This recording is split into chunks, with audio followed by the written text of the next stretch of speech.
السلام علیکم دوستانو، نن یو ډیره سبق آموز واقعه در سره شیروم. کله چې پر انسان باندې مصیبت یا تکلیف راشي، باید انسان د ناشکری بجای صبر وکړي، ځکه چې انسان د خپل خیر او د شر نه خبره وي.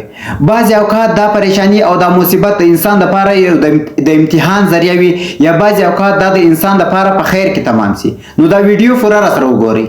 ایک بادشاہ تھا، جو بھی وہ بات کرتا تھا اس کا ساتھ کو جو وزیر تھا وہ کہتا کہ بادشاہ سلامت اس میں بھی کوئی نہ کوئی بہتری ہوگی. ایک دفعہ ایسا ہوا بادشاہ کی انگلی کٹ گئی. وزیر نے کہا بادشاہ سلامت اس میں اللہ کی کوئی نہ کوئی حکمت اور بہتری ہوگی. بہرحال بادشاہ کو بہت غصہ آیا. بادشاہ نے وزیر کو جیل میں ڈال دیا. تو پھر وزیر نے کہا بادشاہ سلامت اس میں بھی اللہ کی کوئی حکمت اور بہتری ہوگی. بادشاہ کو بڑا غصہ آیا. ایک روز بادشاہ سلامت شکار کے لیے اپنے علاقے سے بہت دور نکل گئے اور جنگل میں ایسے علاقے میں چلے گئے جہاں پر ایسے لوگ رہتے تھے جو کہ سال میں ایک دفعہ ایک آدمی کو بھلی چڑھاتے تھے، قربانی اس کی دیا کرتے تھے. انہوں نے بادشاہ کو پکڑ لیا اور جب اس کو ذبح کرنے لگے تو انہوں نے دیکھا کہ بادشاہ کی تو انگلی کٹی ہوئی ہے. انہوں نے بادشاہ کو چھوڑ دیا کہ ہم ایسے شخص کی قربانی نہیں کر سکتے جس میں ڈیفیکٹ ہو، جس میں نقص ہو، عیبدار ہو. اس وجہ سے انہوں نے بادشاہ کو چھوڑ دیا.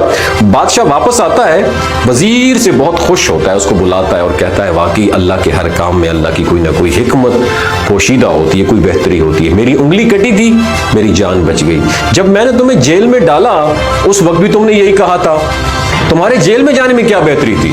وزیر کہتا ہے اگر میں جیل میں نہ ہوتا، آپ مجھے شکار پر لے کے جانا تھا، آپ کی انگلی کٹی تھی، آپ کو تو انہوں نے چھوڑ دینا تھا اور آپ کی جگہ انہوں نے مجھے ذبح کر دینا تھا. آپ سمجھ آئی؟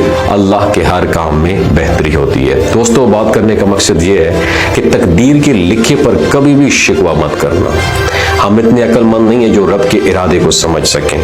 اللہ ہمارے ساتھ جو بھی کرتا ہے اس میں انسان کے لیے بہتری ہوتی ہے. اللہ تعالیٰ کوئی بھی دروازہ، ایک نیا دروازہ کھولنے سے پہلے بند نہیں کرتے.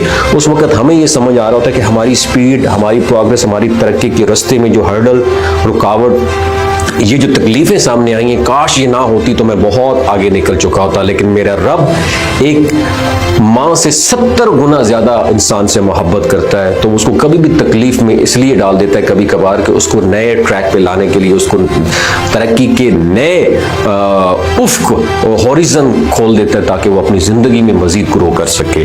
اس لیے جب بھی آپ کے اوپر محنت، اسٹرگل کرنے کے باوجود بھی کوئی تکلیف آئے تو سمجھ لینا اس میں اللہ تعالیٰ کی طرف سے آپ کے لیے کوئی نہ کوئی حکمت ضرور پوشیدہ ہے، بہتری ضرور ہے. اگر یہ ویڈیو اچھی لگی ہو دوسروں کے ساتھ ضرور شیئر کیجیے. ہو سکتا ہے کوئی تکلیف میں بیٹھا ہو تو اس تکلیف کو اللہ کی رضا سمجھ کے وہ اپنی محنت ترک نہ کرے. اپنا بہت خیال رکھیے. اللہ حافظ.